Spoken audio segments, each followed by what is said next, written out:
Now let's talk about money. Say for instance, you owe $3,000 on your Capital One card. You know, because first of all, you worked on your attitude, you took your deep breaths, and you're gonna call in very respectful. It just goes a long way. Trust and believe me. If you have a bad attitude, chances are you're not gonna get the best. Nevertheless, you have $1,500 to pay that debt. You need to give yourself some cushion, just like negotiating anything with regards to like a used car or anything that you're trying to purchase from somebody, whether it's a camera or something along those lines.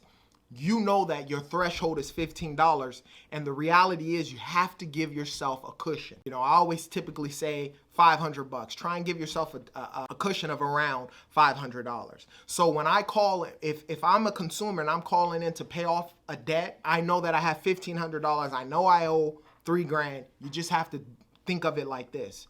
Reality is you may fall around $1,700 that you have to pay.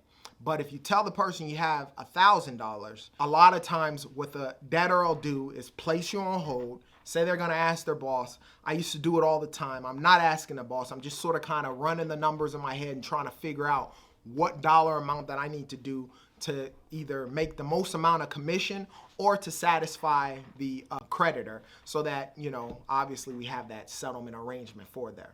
So you start off with $1,000. I may come back on the phone and say $1,300, and you save yourself $200. So you always want to give yourself a cushion. Very, very important.